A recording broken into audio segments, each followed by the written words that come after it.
La última que tuve yo, que fue de la espalda, son cosas relativamente serias en las que te planteas, o sea, ¿qué está pasando? Tengo 24 años y me duele mucho la espalda, no es normal. Para intentar desconectar un poco la cabeza tienes que simplemente enfocarte en lo que puedes controlar. Con talento joven y con todos los talentos, porque muchas veces la manera de entrar es desde una posición junior y luego se va creciendo. Y esto se encarna de verdad en todos y cada uno de los empleados de L'Oréal. A los 30 y algo dejarás de ser jugador. ¿Habláis del después o cómo lo trabajáis? No, es un trabajo en el que se trabaja mucho el presente. Cada entreno es muy importante y cada partido es muy importante hasta el día siguiente, que ya no importa el partido pasado y ya viene el siguiente. Nuestros consumidores son diversos. En todas las diversidades, pues nuestros empleados tienen que serlo. Intentamos conjugarlo y la verdad que funciona muy bien.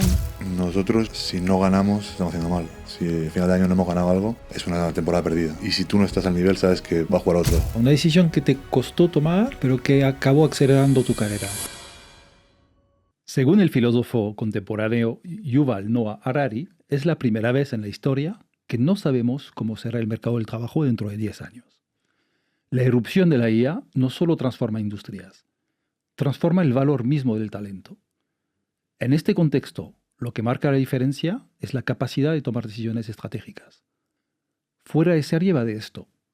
Es un espacio para quienes no quieren dejar su carrera al azar. Este espacio es para ejecutivos que quieren avanzar al siguiente nivel, para profesionales que no quieren quedarse obsoletos, para líderes que transforman sus organizaciones. Aquí entrevistamos a personalidades atípicas, a deportistas, a ejecutivos que han tenido carreras excepcionales y a líderes que nos ayudan a entender lo que está pasando en el mercado del trabajo. Aquí no hablamos de teorías abstractas, hablamos de decisiones reales, de trayectorias excepcionales, de errores que frenan carreras. ¿Qué diferencia a los que evolucionan de los que se estancan? Porque en un entorno incierto, la ventaja la tiene quien entiende antes hacia dónde va el mercado. Esto es Fuera de Serie, el espacio para quienes evolucionan con criterio. Pues muchas gracias por estar aquí. Blanca Muñoz, Joel Mercleur. Fuera de Serie, cómo se construyen carreras que importan. Hoy nos toca, vamos a hablar de talento, del alto rendimiento y de lo que realmente marca la diferencia. Para hacerlo tenemos dos miradas muy distintas, pero sorprendentemente conectadas. Por un lado, el mundo de la empresa. Blanca Muñoz, directora de talento de L'Oréal en España y en Portugal. L'Oréal yo creo que no hace falta presentarlo demasiado. 90.000 empleados. No sé si son 44.000 millones de facturación a nivel mundial y sobre todo pues una empresa muy líder y que año tras año sigue siéndolo. Algo de bueno debes estar haciendo, es justo lo que queremos aprender hoy contigo, Blanca. Fenomenal. Gracias por estar aquí. Joel Mercleur, Joel, pues jugador de rugby profesional del Stade Toulousain. Para los que no conocen el Stade Toulousain, pues es quizás el mejor, yo diría el mejor, pero uno de los mejores clubes de rugby del mundo. Jugador de la selección española. Y con una trayectoria, pues te fuiste relativamente joven, sí, de Cataluña, sí, aunque tienes padre inglés, ¿no? Si no me equivoco. Sí. Y te fuiste joven de Cataluña para emprender la aventura de ser profesional en otro país, ¿no? Y lo conseguiste con creces. Solo el rugby no es muy conocido, ¿no? Entonces quizás para entender de qué se trata, el rugby es un tema que es la mêlée, que son 8 contra 8. Y 8 hombres o 8 mujeres ahí enfrentados. Y hay un dicho inglés que dice no scrum, no win, ¿no? Si no hay melee, no hay victoria. O si tú no eres bueno en melee, pues difícilmente vas a poder ganar. La piedra angular de la melee es el pilar derecho. Joel es pilar derecho. Un buen pilar derecho en general es bueno con 30 años, 32 años. ¿Y tú qué edad tienes? 24. Sí, es una posición de mucha experiencia, entonces hay que especializarse bastante y toma tiempo y toma partidos que no sale tan bien.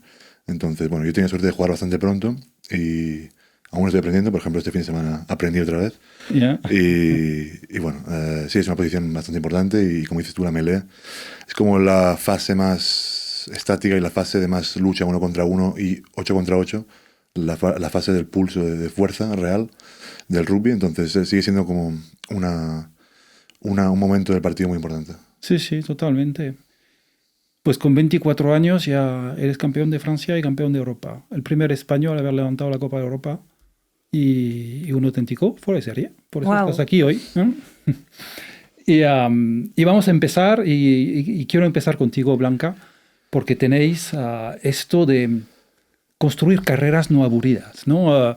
En L'Oréal, y me encanta este concepto porque evidentemente nos vamos a carreras que son menos lineales y ya no trabajamos de la misma forma toda la vida. Eso yo creo que es algo que habéis integrado en vuestros procesos y tengo mucha curiosidad de saber cómo lo hacéis, especialmente con el talento joven, ¿no? Pues lo hacemos, bueno, con talento joven y con todos los talentos, porque muchas veces la manera de entrar es desde una posición junior y luego se va creciendo. Yeah. Entonces, es verdad que bueno, estamos ahora además capitalizando todo esto que llevamos años haciendo y estamos lanzando una campaña que es al final sacar pecho de esto que hacemos, y es Life is too short for a boring career. Y es verdad, y esto se encarna de verdad en todos y cada uno de los empleados de L'Oréal. No hay dos carreras iguales, no son lineales. Si miras los planes de carrera, casi podrían parecer un mapa del metro. Ya no son verticales, sino que se van moviendo a nivel local, a nivel internacional, a nivel funcional o entre funciones. Entonces, efectivamente, está en nuestro... Yo creo que es una de los grandes valores añadidos de L'Oréal como empresa para trabajar, es esas oportunidades de verdad infinitas para crecer. Y el talento es cada vez más impaciente, ¿no? También. Es decir, a veces el tiempo del talento, la organización difícilmente ajusta sus tiempos a las ansias de crecer o de moverse del talento, ¿no?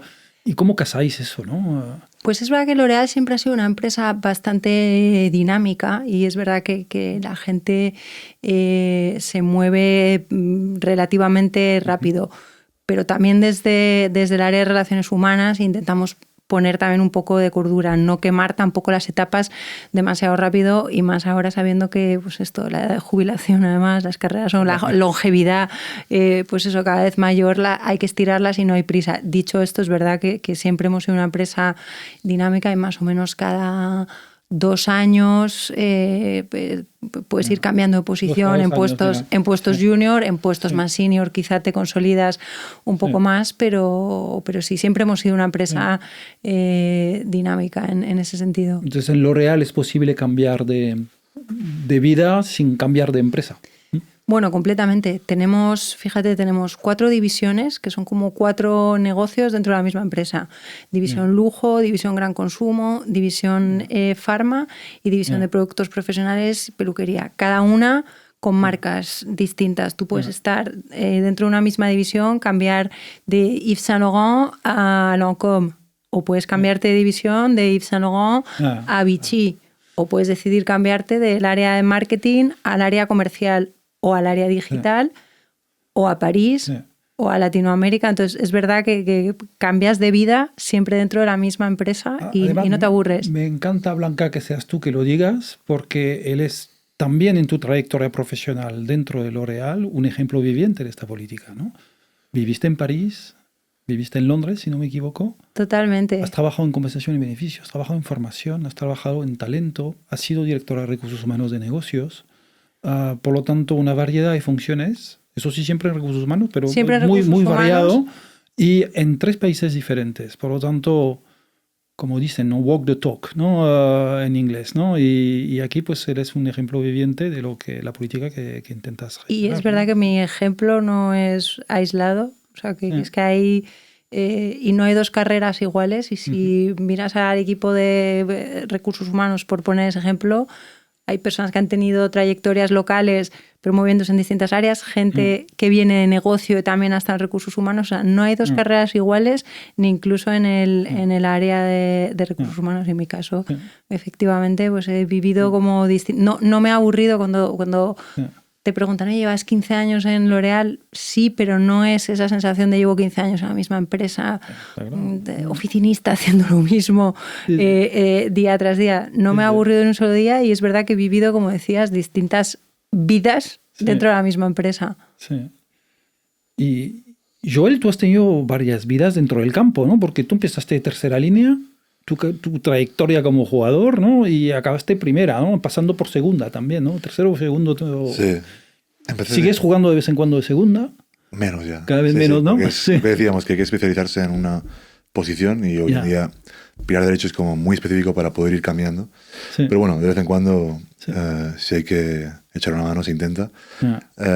Sí, empecé segunda, luego pasé de tercera a veces y bueno, al final me dijeron que primera línea era donde tocaba estar. Te dijeron. Sí. No fue elección, ¿no? Nunca se elige. Nunca lo es, ¿eh? Nunca lo es. El pilar derecho. No se elige. Cuéntanos cómo fue esta aventura de dejar España, ¿no? Para probar suerte del otro lado del Pirineo, ¿no? Bueno, yo hubo un torneo amistoso en Sant Cugat, en el club que jugaba yo, y vino Toulouse, que era como la referencia, como dijiste tú, europea, una de las referencias europeas del rugby, y me dijeron que viniera a hacer un stage de pretemporada. Entonces hice como un campus de verano de estos que hacen para los niños de otros países y tal. Y me dijeron que ya me llamarían, pero no me llamaron. Entonces a mí se me quedó como esa sensación de que tenía que irme porque nosotros cuando jugamos contra Toulouse éramos campeones de España invictos y perdimos 50-0. Me di cuenta de que no éramos, había dos niveles muy diferentes y que si quería, que me gustaría intentar la realidad, ¿no? El mundo más profesional del rugby, que no estaba en España y aún no lo está. Entonces bueno, llegué a Toulouse con 15 años porque empecé a enviar mails a muchos clubes de Francia y Toulouse se enteró y me llamó al final. Entonces llego con 15 años en agosto. Empezaron por decir que no, tú insististe y al final te cogieron, ¿no? Tienen que ver voluntad, tienen que ver... Claro, el tesón. Yo me acuerdo de estar enviando mails a todos los clubes y iba a ir a Béziers a jugar de 8. Y unas dos semanas después me llama a Toulouse y me dicen, si quieres puedes venir, pero de pilar derecho. Claro. Pero la carrera de un jugador de rugby al final no es tan larga, ¿no? Al final a los 30 y algo dejarás de ser jugador, ¿no? Sí, totalmente. ¿Se habla de esto entre jugadores? ¿Habláis del después o cómo lo trabajáis? No, es un trabajo en el que se trabaja mucho el presente. O sea, cada semana hay un partido, cada semana hay la final, o sea, cada semana es el sábado hay algo muy importante y no piensas mucho en el después. Sí que intentas organizarte para no acabar sin nada, pero o sea, intentar estudiar un poco, intentar ahorrar y tal, porque tampoco es como los futbolistas que puedes vivir toda tu vida de tu carrera. Pero no, es un trabajo en el que se vive mucho el presente y ahí, ya te digo, cada entreno es muy importante y cada partido es muy importante hasta el día siguiente, que ya no importa el partido pasado y ya viene el siguiente. Exacto. Hablaremos de esto después, que es interesante también. Y tú estás estudiando, por ejemplo, ¿no? Sí. Estás haciendo un máster de Ciencias Políticas. Ciencias Políticas y TPS, Toulouse Business School. Sí, en una escuela de negocio. Sí, ¿no? Sí, en una escuela de negocio francesa. Sí. Súper. Y gracias. Pues vamos a pasar, si os parece, al otro tema, que es, claro, el deporte tiene una exigencia extrema, ¿no? Encima el rugby, que es un deporte de contacto, ¿no? Hasta puede haber lesiones. Y bueno, me consta que también tú tuviste alguna lesión no hace mucho, ¿no? Y, o se puede perder la conveniencia del coach. Pero bueno, en el mundo corporativo las lesiones no se ven, pero también las hay, ¿no? Entonces, ¿cómo se logra mantener en un L'Oréal la intensidad que requiere ser número uno, pero también que sea sostenible en el tiempo, ¿no? Y no a costa de, ¿no? Pues como dices, hay que cuidarlo y hay que vigilarlo proactivamente. O sea, al final ser líderes requiere pues personas que estén bien y no podemos hacerlo si la gente no está bien. Y en ese sentido cuidamos de nuestros empleados en lo físico, en lo emocional, un poco en todas las patas. Y no es por una moda actual y con a raíz de la pandemia, el pico en los temas de salud mental, que también, pero es verdad que L'Oréal ya en 2013 2013, si no me equivoco, lanzó el programa Share and Care de protección a empleados, con un programa de beneficios, beneficios médicos, beneficios financieros, es decir, que cuidamos a los empleados desde hace muchos años. Lanzamos ya más recientemente, pues al hilo también de la pandemia, el programa Be Well, que es como un cuidado físico, mental y emocional de nuestros empleados, desde el gimnasio en la sede, fisioterapia en la sede, tenemos health coaches, tenemos talleres de nutrición y luego tenemos cosas súper específicas, pues talleres de acompañamiento a familiares con cáncer, pues, con la Gosposé, además, que es una de nuestras marcas que trabaja muy de cerca con eso, para apoyo en casos de violencia doméstica, por supuesto, un Employee Assistance Program, donde pues, también en casos de necesidad de apoyo psicológico se hace. O sea, para nosotros es imprescindible cuidarlo y apoyarlo. Y creo que además de las políticas que desde el área de relaciones humanas hacemos, es importante también, y en esto también acompañamos a los managers. Creo que decían un 70%, o sea, los líderes impactan un 70% en el clima de su equipo. Yeah. Es importante en ese sentido también que nosotros acompañemos a los managers. Nosotros hablamos de líderes y de facilitadores y les vamos formando y dando las herramientas en ese sentido para que también los managers acompañen a sus equipos cuidando, por supuesto, toda esta parte, porque es verdad que al final en un entorno de alto rendimiento, de oye, somos la empresa líder en el sector de la belleza, pues eso, importante que estemos todos bien en todos los aspectos. Sí, sí. Y en el mundo del rugby, Joel, pues me imagino que también está el tema de la nutrición, del cuidado, del descanso. Pero en tu caso, ¿cómo se vive, por ejemplo, un momento de lesión, cuando la competición sigue, los compañeros siguen, pero tú te quedas en dique seco, ¿no? Es decir, ¿cómo se vive eso y cómo se gestiona, ¿no? Eso es una primera pregunta. Y la otra sería... por definición, y lo has mencionado antes, siempre estás pensando en el siguiente, es un entorno exigente, ¿no? ¿Hay algún momento donde has tenido dudas en tu trayectoria, dudas de seguir haciéndolo o de cambiar de tal por la dureza o por la dificultad? Bueno, para las lesiones sí que son los periodos más complicados de cualquier atleta, entre otros, pero bueno, es un momento bastante delicado y sí que por ejemplo, la última que tuve yo, que fue de la espalda, son cosas relativamente serias en las que te planteas qué está pasando. Tengo 24 años y me duele mucho la espalda, no es normal. Yeah. Pero bueno, sabes que al final es el trabajo que estás haciendo y para intentar desconectar un poco la cabeza tienes que simplemente enfocarte en lo que puedes controlar y no puedes controlar cuánto va a tardar, el dolor que vas a tener, pero puedes controlar lo que haces para reducirlo, ¿no? Y el trabajo que haces con los fisios o con los médicos, y al final hay que enfocarse en lo que puedes aportar a tu cuerpo, a tu a tu cura, digamos, y también adquirir un rol en el equipo. Porque yo, por ejemplo, estuve lesionado 2 meses y medio, estuve un mes que me salí un poco del equipo porque no juegas, no tienes la adrenalina del partido, no compartes los mismos momentos, entonces cuando te sales un poco del equipo sí que ahí es cuando es un poco raro porque sientes que estás entrenando, estás yendo al club, pero no tienes un sentimiento de equipo, y es algo que en el deporte y en el rugby aún más es como muy identitario. Sí. Cuando sientes que no formas parte de un grupo es raro, y entonces eso, hay que encontrar un rol cuando estás lesionado, un rol dentro del equipo, aunque no puedas jugar. Y eso, por ejemplo, es algo que me ha ido bien a mí. Y luego sobre las dudas, a ver, llevo poco tiempo jugando, entonces de momento disfruto mucho y he jugado años que hemos tenido mucha suerte, hemos ganado mucho, hemos jugado muy bien, he jugado bastante, entonces lo que yo de carrera profesional la llevo muy bien. Pero sí que ha habido momentos en los que he tenido que buscar fuentes de felicidad en el día a día, ¿no? En por qué me levanto. O sea, al final los entrenos suelen ser los mismos. Es bastante repetitivo. Y aunque sea un trabajo pasión, a veces no te apetece ir a jugar a rugby, a golpearte y a correr. No cada día apetece. En diciembre, en Toulouse, -5, -10, no apetece. Pero bueno, hay que encontrar, ¿no? razones de técnicas o que quiero mejorar en este día para para estar contento de ir a entrenar, de ir al trabajo, porque al final sí es el lugar de trabajo. Y eso, para mí es enfocarme en lo que puedo controlar y en lo que puedo mejorar este día para encontrar un sentido a ir cada día a entrenar, porque sí que puede ser un poco repetitivo. Sí, sí, sí. Buenísimo.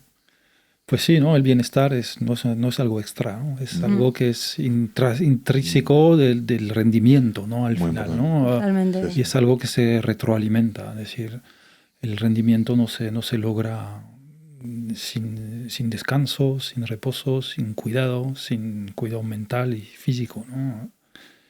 Y buenísimo. Pues vamos a hablar de cómo se mantiene el hambre.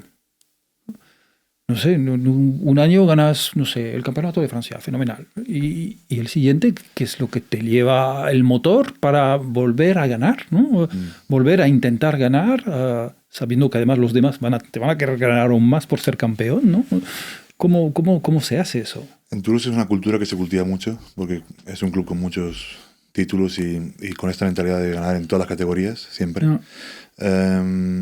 Nosotros, o sea, si no ganamos, lo estamos haciendo mal. Si al final de año no hemos ganado algo, es una temporada perdida, aunque llegamos a semifinales o a la final. Entonces, siempre hay esa exigencia y si tú no estás al nivel, sabes que va a jugar otro por ti. Y eso siempre te acaba picando mucho. La competencia interna, es fomentar la competencia interna muy ayuda. Grande, es muy grande. Y aunque haya gente que tiene estatutos porque llevan tiempo jugando, llevas 10 años jugando, tienes como tu posición un poco asegurada, pero en Toulouse se puede cambiar rápido eso. Por tanto, esa exigencia interna hace que el equipo siempre tenga buenos resultados o quiera tener buenos resultados. Y el hambre también es individual, yo creo también, ¿no? En mi caso, por ejemplo, aún no soy el número uno en mi posición y trabajo cada día para serlo. Entonces, el día que lo sea, igual tenemos un problema, pero de mientras es como que tienes aquí el objetivo y vas siguiéndolo y cada día es así.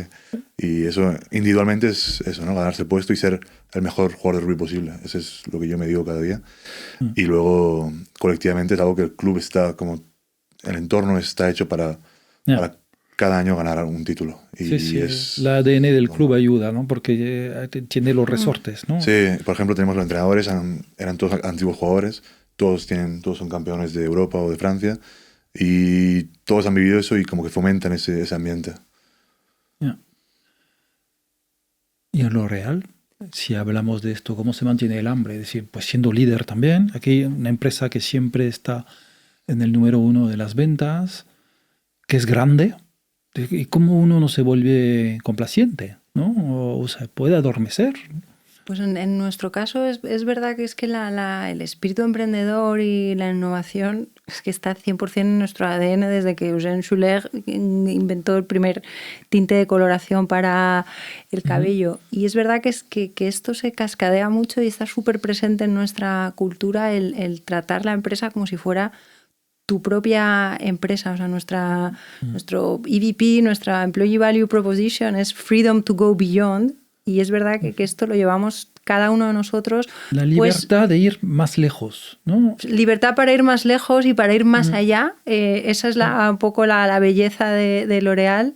Tienes derecho a superarte, ¿no? Exactamente. Forma, ¿no? Sí. Y ir más allá, llevar tu negocio como si fuera tu propia empresa. Y como te decía, que obviamente los directivos lo hacen, pero en realidad todo el mundo, hasta el jefe de producto junior de la marca X, también. Es verdad que además, y esto simplemente como anécdota, que más que un simple mantra, la mitad de los empleados somos accionistas de L'Oréal, porque se han hecho programas como para comprar acciones. Entonces, al final, oye, sientes que tú también estás contribuyendo al éxito de la compañía y fomentamos, yo creo que también es por sumar un poco a lo que decía Joel, para nosotros también, o sea, todo esto se consigue creando también un poco en la cultura de la compañía un poco ese espíritu de test and learn, donde el error también esté permitido y se pueda hablar y que la gente tenga esa seguridad psicológica para poderse equivocar, y eso fomenta que se siga innovando. Y de esa manera, pues como decías al principio, pues no nos autocomplacemos y no nos dormimos y seguimos cultivándolo. Eso es muy norteamericano más que francés, ¿no? Sí. Y, fíjate. Y no, pero además estaba pensando, pero esas carreras, este mapa de metro que tú decías, no puedo ir por aquí, puedo ir por allá, y además puedo cambiar cada X tiempo relativamente corto, hablabas de 2 años, ¿no? Este rocódromo un poco, ¿no? Sí, Que hay. sí. Claro, también te obliga a no ser complaciente porque cada vez que te mueves te sales de tu zona de confort, ¿no? Totalmente. Y entonces ahí ya de por sí no te puedes adormecer, ¿no? Y además lo fomentamos, pues eso, sanamente, para que tampoco se vuelva una locura que todo el mundo se esté moviendo todo el rato, porque es verdad que para dar estabilidad al negocio también es necesario que la gente, ¿sabes?, consolide un poco ¿sabes?, los proyectos Sí. que está lanzando, pero sí que organizamos un montón de, o sea, al final con transparencia, con un montón de talleres, workshops todos los años de cómo gestionar tu carrera en marketing o en finanzas, donde puedes invitar a la gente, aunque esté en finanzas, puede apuntarse al workshop de comercial para ver cómo es una carrera en comercial. Todas las vacantes que tenemos las publicamos siempre internamente. Entonces, al final es todo como muy transparente. Y también eso hace, yo creo, que la gente ve que siempre van a estar ahí las vacantes, entonces no tienes que aplicar como loco a lo primero que sale, porque al final está súper asumido, que es transparente, que puedes ir viendo, que vas a ir teniendo tus conversaciones. Sí. Estupendo, estupendo. Y bueno, en organizaciones pues siempre hay gente que está terminando su trayectoria, ¿no? Y hay gente que entra, ¿no? Y esto se tiene que retroalimentar de alguna forma, ¿no? En tu caso, Joel, ¿hay algunas personas que te han ayudado o que te han ayudado a tomar buenas decisiones? O, ¿cómo ha sido para ti esta parte, ¿no?, de nutrirte de veteranos, ¿no? Bueno, ha habido varias personas importantes en poder hacer el paso entre un buen jugador y un jugador profesional. Y el más importante sería el que me ayudó a pasar de segunda a tercera línea a pilar. Porque bueno, para resumir, el cambio físico es importante. Pasas de pesar 110 a 135 en 2 años. Tienes que hacer mucho gimnasio, o sea, mucho trabajo de cervicales, mucha técnica de melee, que es algo, bueno, como decíamos, muy específico. Entonces, este hombre es un señor bastante mayor que jugaba de pilar y era culturista, está en el club formando, y que su pasión es formar a los jóvenes para jugar de esa posición. Y él fue el que me dijo que él creía que yo podía jugar de pilar derecho, que sería muy bueno, aunque fuera alto, porque en general es una posición que es gente más baja y más ancha, porque el centro de gravedad es más bajo, entonces físicamente suele ser un poco mejor. Bueno, teóricamente. los surafricanos no tanto. Está cambiando un poco, pero teóricamente era eso. Y bueno, él me ayudó mucho. Con él empecé a trabajar cada mañana a las 8 tenemos gimnasio durante 2 horas. Algunos, o sea, hasta desmayarse. Era un tío muy duro, pero con muchos valores y sabía cuándo había que parar, sabía cuándo había que apretar y muy listo en saber este es el sector en el que tienes que mejorar. Tienes que mejorar el punto fuerte que tú puedes aportar al equipo es este. Sí, aquí tienes que estar muy bien. Y en mi caso era el físico, por ejemplo. Sí. El físico, o sea, al final, ser el más grande y más fuerte es lo que te va a hacer poder jugar en este equipo. Y bueno, él fue el que más me dirigió a la formación. Tu carrera habría sido otra. Sin él, tu carrera habría sido otra. Totalmente. Porque además, o sea, a pesar de ser un tío muy a la antigua un poco, a la vez era muy moderno, muy innovador. Sí, innovador en la forma de gestionar a las personas. Porque en el rugby es un mundo un poco chapado a la antigua y muy masculino, no se habla tanto de cómo te sientes, o bueno, que a veces está bien porque es el trabajo y tampoco tienes que explicar tu vida. Pero cuando eres joven y tienes muchas dudas, tener a alguien que se toma el tiempo de hablar contigo y de explicarte el por qué. Porque yo, por ejemplo, soy una persona que necesita saber por qué muchas veces. Sí, no soy medio francés. Sí. no solo actúo, ¿sabes? Tengo que pensar a veces, pienso demasiado a veces y es un mundo en el que tienes que tener respuestas rápidas para poder actuar, ¿no? Sí. Y eso es una persona que toma el tiempo de explicarme las cosas y una vez la entiendo yo puedo dar un paso y afirmarme, pero eso, él sin duda fue o sea, sin él no hubiera sido la misma trayectoria, seguro. ¿El club pone a disposición soporte psicológico? Sí. Existe, ¿no? Sí, el problema es que es muy temprano. O sea, yo estoy hablando de 16 años hasta los 20, ni te preguntas si necesitas un psicólogo y no sabes lo que es. O sea, es muy demasiado pronto. Aún sigues hablando con tu madre y con tu padre. Es que no, con los compañeros se habla a veces, pero lo ponen a disposición, pero no es el momento, tal vez. Y tener un buen educador, porque a esa edad es entre entrenador y educador. Está entre las dos y es muy importante en categorías inferiores tener gente así. Sí. No, tener veteranos que nos pueden ayudar a tener una buena trayectoria es importante. Tener psicólogos o coach también ayuda, ¿no? Sí. ¿Y cómo es en L'Oréal? ¿No? Tenéis, no sé, 4 generaciones que coexisten ahí y cómo esto sigue siendo L'Oréal. Porque en un momento dado tiene que haber una pasación de ADN en algún momento, ¿no? Bueno, pues el ADN se mantiene a lo largo de los años precisamente porque un poco todo ese conocimiento se va cascadeando desde los perfiles más senior y luego, por supuesto, los perfiles más jóvenes que también ayudan y acompañan a los senior. Efectivamente, tenemos pues las 4 generaciones. Intentamos... Pues eso, tenemos programas un poco para todos. Tenemos desde L'Oréal for Youth, que es un programa de responsabilidad social corporativa al grupo, es el compromiso que tiene L'Oréal a nivel global con la empleabilidad de los jóvenes, y anualmente empleamos a 25.000 jóvenes a nivel mundial. En España y Portugal 600 oportunidades a jóvenes de menos de 30 años. Es un montón. Es un montón. En proporción de la plantilla. ¿Cuántos sois en España? En España somos unos 2.500 contando terreno. Sí.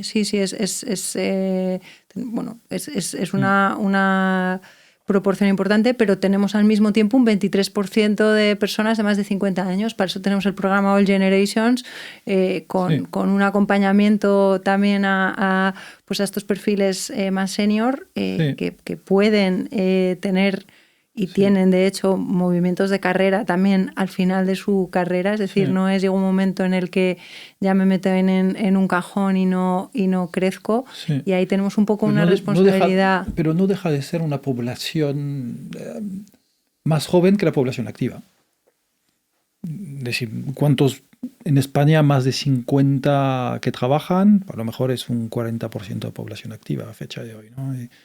Entonces, y entran mucho por abajo, ¿no? Sí, entran por abajo, pero al final, como el modelo es un poco de carreras y reclutamos no para un puesto, sino genuinamente para una carrera y el potencial, la gente se va quedando, y trabajamos mucho el reverse mentoring, el cómo un perfil más joven puede enseñar unas determinadas skills a un perfil más senior, pero un senior tiene también todo el conocimiento, esa parte de cultura. Intentamos hacer, siempre que hay proyectos transversales, intentamos que haya, además de todas las distintas funciones que puedan necesitarse para el proyecto, pero intentamos que haya más perfiles de las distintas generaciones para que sea todo mucho más rico. Al final, la diversidad generacional, y no solo de género, por supuesto, de diferencias de background. Que vosotros, por cierto, aquí vais al revés del mercado, ¿no? Es decir, en general, el reto de las empresas es contratar más mujeres, ¿no? Y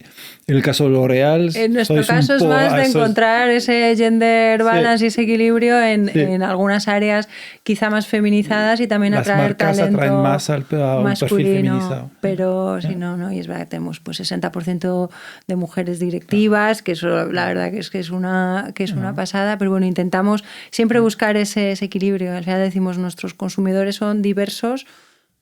En todas las diversidades, pues nuestros empleados tienen que serlo. Intentamos conjugarlo y la verdad que funciona muy bien. Y vamos a terminar primero hablando de colectivo, ¿no? Yo para mí, pero es un tema más personal, yo creo que el rugby es quizás el deporte más colectivo que existe, ¿no? Es decir, un jugador solo no hace la diferencia, es un equipo. Hasta hay que pasar la pelota para atrás para seguir avanzando, ¿no? Entonces necesitas del que viene detrás para ayudarte a avanzar, ¿no? ¿Y cómo se vive eso en un vestuario, no? Bueno, como dices tú, sí, el deporte, el rugby es el deporte en general, supongo, el deporte colectivo. Pero yo, por ejemplo, jugué a fútbol 8 años antes de jugar a rugby. Sí. Y bueno, no se me da tan bien, igual por eso tampoco el colectivo me atraía tanto, pero cuando descubrí el rugby sí que me sentí directamente, o sea, los amigos que hice en el rugby, los lazos que hice en el rugby, en Sant Cugat, los sigo manteniendo, y la potencia del grupo en el rugby es bastante importante. Y es un deporte en el que se fomenta mucho el buen ambiente en el colectivo o en el grupo, entre staff también, jugadores dentro, o sea, el vestuario, el staff entre sí también, porque el resultado depende de cómo funciona el grupo.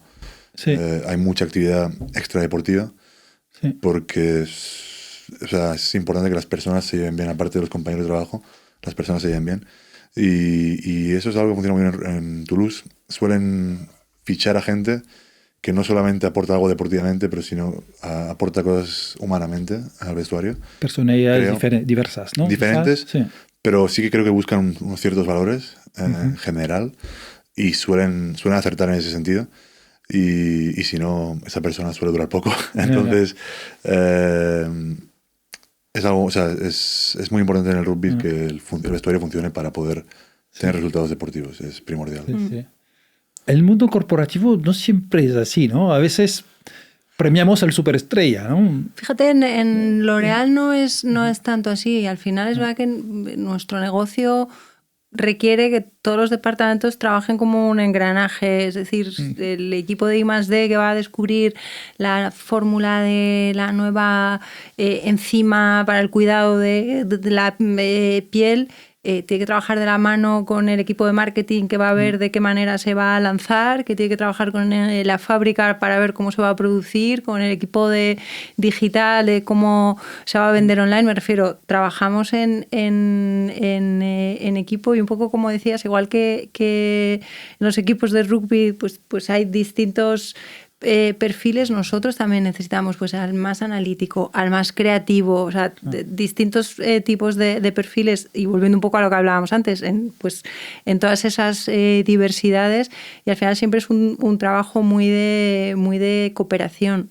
De hecho, por llevar un poco al terreno también de liderazgo y de un poco más HR, nosotros en nuestro bonus de final de año hay una parte de objetivos individuales, pero hay una parte de objetivos de cooperación y se prima también el trabajo colectivo. Para nosotros es imprescindible, no premiamos al lobo solitario. De hecho, comportamientos poco integradores y poco de cooperación se premian a la baja en el performance review. Sí. No, la fuerza del colectivo es tan importante. Y para cerrar os voy a hacer unas preguntas un poco más personales. Bueno, a ti te he hecho algunas ya. Pero a ti, Bianca, entonces, ¿no? Esas son preguntas que siempre hacemos en el podcast, ¿ok? O sea, esas siempre están, y hay 2 o 3, y ahí cerramos. ¿Cuál fue la decisión más difícil que tomaste en tu trayectoria profesional y que acabó acelerando tu carrera? Pues mira, yo diría, dentro de que mi carrera, como comentábamos, ha sido siempre en recursos humanos, pero bueno, en recursos humanos hay distintas áreas. A mí el área que siempre me ha gustado y donde me siento más cómoda es el área, digamos, como más soft, de área generalista, de desarrollo de talento, de selección de talento. Pero es verdad que en el momento de irme a París surgió la posibilidad de pasar por el área más técnica, digamos, del área de recursos humanos, que es el área de compensación y beneficios, la parte súper numérica, que a priori me podía gustar menos, pero tomé la decisión de aceptar el reto. Doble salto mortal, ¿no? Compensación y beneficios y París. Me fui a París a hacer compensación y beneficios, pensando un poco, ahí sí que a diferencia, como decías, vosotros miráis muy el día a día, yo creo que un consejo a nivel de carrera siempre es pensar un poco en el medio plazo, y yo pensaba, creo que para ser mañana una buena directora de recursos humanos tengo que tener una visión 360. Entonces creo que pasar por compensación y beneficios, que durante 2 años me lo pasé súper bien en París, con el equipo, la gente, pero el día a día de lo que yo estaba haciendo quizá era una parte que resonaba menos, me gustaba menos, pero yo sabía que era como una inversión a largo plazo que luego sirvió para acelerar mi carrera, y que luego a la vuelta a España, pues con 32 años me nombraron directora de recursos humanos. Entonces es verdad que al final luego sí que me ayudó a acelerar la carrera. ¿Pero tuvo un coste cuando tomaste la decisión? Bueno, tuvo el coste de que al final te saca de tu zona de confort. Tiene un coste quizá en el ego, porque yo recuerdo cuando llegué el primer día al área y claro, yo ya pues con mis 8 años de experiencia tal, claro, y llegas y el becario que llevaba 3 meses más que yo en el área de rewards, de compensación y beneficios, sabía más que yo. Entonces tú llegas ahí como, tengo yo que estarle preguntando al becario cómo saca una media de mercado, cómo es el tercer cuartil, cómo es un posicionamiento. Me refiero, tienes que, bueno, pues es verdad que te pica un poco el ego y tienes que echarle quizá más horas. O sea, el coste es verdad que pues eso, porque a lo mejor no te sale tan natural, pero que luego a largo plazo, vamos, no lo cambiaría. Gracias por compartir esta experiencia, Blanca. Si te hago la misma pregunta, una decisión que te costó tomar, pero que acabó acelerando tu carrera. No, pues puedo hacer un símil bastante claro. Obviamente irme de Barcelona a Toulouse cuando tenía 15 años fue una decisión no dura de tomar porque yo sabía que o sea, no podía dejar la oportunidad pasar, eso lo sabía, entonces en el momento en el que sabes que tienes que hacerlo, lo haces. Pero cuando llegué igual... Bueno, porque tú lo querías, es decir, tú querías jugar a rugby. No quería dejar pasar la oportunidad de decir, con 20, 30 años, decir, podría haber sido profesional de rugby, podría haber ganado la Champions, podría haber ganado el 14 y no lo he hecho. No, era impensable, entonces como que hay dos opciones, pero una realmente no hay, entonces vas. Y cuando llegué igual, yo jugaba con la selección española aquí, era de los mejores de España, llegué ahí. No jugaba, o sea, yo me había ido de mi casa, de mi familia, de mis amigos, todo, un pueblo pequeño, tranquilamente en Barcelona, a Toulouse. No hablaba francés, entonces los franceses son muy antipáticos al principio a veces y se reían del acento, de que no hablaba, de no sé qué. Y tú llegas ahí, no juegas, entonces no ves por qué está haciendo ese esfuerzo. No jugaba nada, nunca, estaba lesionado, me decían no tienes el nivel. Esperé 4 meses antes de jugar mi primer partido, luego me lesioné, entonces también, ¿qué hago aquí? Y luego cuando empecé a estabilizarme, cambié de categoría y cuando subí a sub-23, que es como el segundo equipo, es más serio y es bastante más adulto, era menor al principio porque soy de finales de octubre, entonces los 2 primeros meses jugué con un equipo de sub-18 de tercera división. Me cedieron y como que bajé, o sea, ese nivel lo podía encontrar en España. Y ahí también dije, ¿qué estoy haciendo aquí? Pero al final ese equipo, por ejemplo, fue una decisión que no tomé yo y que en la que no estaba de acuerdo, pero al final fue buena para mi carrera. Porque me fui a jugar con un equipo al principio que era muy malo, la verdad. Pero bueno, ahí, por ejemplo, vi por qué estaba en Toulouse para no estar en ese tipo de equipo en España, es la realidad. Y vi que en cualquier equipo tienes un rol, en ese equipo el rol era hacer todo lo posible para los demás porque eran el mejor de ese equipo. Y luego empecé a subir, cuando ya fui mayor de edad, me pasaron del sub-18 de tercera división al senior B de ese equipo, que era Federal 2, entonces como quinta división nacional. Y ahí, por ejemplo, no hay mucho nivel técnico, pero es un nivel muy, muy violento, es mucho más violento físicamente. Y había unas peleas y tal, cosa que a mí no me gustaba mucho, pero al final también te curte para el tipo de posición y tipo de trabajo que haces. Tienes competencias que en Toulouse, en sub-23, no hay porque es un juego muy abierto, libre, muy abierto. Joven, y al final cuando acabas jugando con adultos, tienes 18 años y juegas contra gente de 30, 35, que están acabando su carrera amateur, básicamente, pues dicen, este chaval viene como si viniera al Real Madrid aquí, vamos a hacerle que sufra. Y eso me curtió, entonces es una decisión que no tomé yo realmente, pero que me fue muy bien para mi carrera y tuvo su coste, pero como dijo Blanca, no la cambiaría. Es que llegar tiene coste. Sí. Tiene coste. Sí. Y tesón, ¿no? Sí, gracias por compartir esto.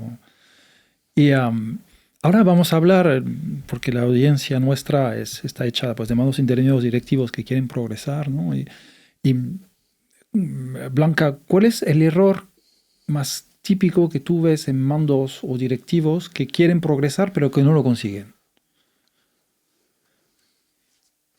Yo diría quizá el querer ir demasiado rápido y quemando etapas. Mira lo que acaba de contar Joel, precisamente, y mira dónde llegó. Sí. Yo creo que pensando antes, pues eso, esos consejos que a mí me han dado de carrera, creo que hay como un mix de, por un lado, tú tener claro un poco tu foco y lo que tú quieres hacer y seguir un poco ese gut feeling, pero creo que luego hay un punto también con cierta flexibilidad, o sea, yo diría que es como un junco, tú estás ahí, sabes, pero tienes que saberte cómo mover un poco y escuchar pues eso, a un mentor, a un manager, a una persona de HR. Creo que a veces eso te ayuda como a ver las cosas con otra perspectiva y a no quemar quizá las etapas demasiado rápido. Y como decíamos antes, para pensar un poco, que a veces que hay que pensar más el medio y el largo que no solo el corto plazo. Quizá lo más bueno en el corto no va a ser lo más estratégico en el largo. Sí, que te enseñe un par de semanas un becario a hacer un poco de reward, al final viene bien, ¿no? Sí. Y muy bien. Y lo mismo si no hablamos de mandos o directivos, sino de jugadores, ¿no? Hay una parte, o sea, hay como dos perfiles, diría. Uno es el que quiere quemar etapas, y era yo, por ejemplo. O sea, yo quería llegar ya, tenía 20 años, quería jugar en primer equipo, y es imposible. Físicamente no estás preparado y mentalmente o contra la experiencia no estás preparado. Y luego te das cuenta después. Yo, por ejemplo, tenía que jugar un partido, mi primer partido profesional, tenía que ser un año antes de cuando fue, por lesiones y tal. Al final me acabé lesionando yo y no pude jugar. Pero cuando jugué mi primer partido profesional me di cuenta de que 8 meses antes no estaba preparado y que, gracias a Dios, que empecé más tarde. Ahí entonces hay eso de ser un poco paciente y trabajar para cuando toque el momento estar preparado realmente. Y luego hay el otro perfil que se lo toma... O sea, yo soy una persona bastante seria, pero se lo toma demasiado en serio y no encuentra satisfacción o placer en el trabajo. Fíjate, y yo demasiada presión, ¿no? Sí. O presión autoimpuesta, ¿no? Sí, he coincidido con muchos perfiles así. Yo tengo una parte así, pero al final hay que relativizar un poco y sobre todo cuando, o sea, el deporte es en parte una pasión, algunos trabajos también, imagino, pero si no tienes esa parte de satisfacción, pasión, no puedes jugar bien al rugby o algún deporte, creo. Sí, sí. Total. Y por añadir, creo que también es importante, yo creo que incluso también en el deporte, desde luego en la empresa también es importante y se trabaja quizá, cuesta más trabajarlo por esa parte de ego, pero creo que el pedir feedback también ayuda mucho, ¿sabes? El pedir feedback a tus equipos abajo, a tus peers, a tus managers. Nosotros hacemos mucho feedback 360 a los mandos intermedios y es verdad que requiere, pues eso, abrirse y porque oye, hay veces que vas a escuchar cosas más incómodas, pero te ayuda a crecer. Sí. Me parece súper interesante, ¿no? Medirlo. Es decir, el que pide más feedback llega más. Totalmente. Seguramente sí. Y ahí das pistas de cómo las organizaciones organizan este feedback constante y el que pide feedback llegará antes quizás. Y ¿es una competencia imprescindible la de pedir feedback para crecer? Sería una pregunta también. Nosotros también vamos a lanzar seguramente un libro blanco dentro de poco que se llama Si la suerte fuera una competencia, si la suerte en el trabajo fuera una competencia, y que también es un tema. Eso, bueno, abre la última pregunta. Bueno, la suerte también, la suerte es amiga de la acción, siempre. Pero para cerrar, es la última pregunta para cerrar, es, Blanca, si solo pudieras invertir en una sola competencia para proteger tu carrera en los 10 próximos años, ¿cuál sería? Pues sería la Learning Agility. Creo que tener esa capacidad de aprender rápido y adaptarse va a ser capital precisamente en este mundo en el que todo cambia y que las skills que tenemos hoy probablemente no sean las que necesitemos mañana. O sea que para mí esa es la más importante. La curiosidad, que está también la curiosidad, vinculada. La capacidad de aprendizaje, sí, ¿no? Sí. La agilidad para aprender. Totalmente. Sí. Gracias. Algo parecido, la capacidad a detectar qué punto tengo que mejorar urgentemente, qué punto tendría que mejorar en algún momento y qué punto me gustaría mejorar, ¿no? Pero es algo que a mí me ha funcionado bien. Sé que ahora mismo para poder jugar en el nivel que quiero... Es el autoconocimiento, ¿no? Sí. Lo que estás diciendo. Conocerme mejor me ayudará a mejorar. Y conocer, ¿no? la demanda de mi trabajo. Conocer lo que mi puesto requiere, que es ser el mejor en melee. Y luego ya hay competencias que son plusvalua.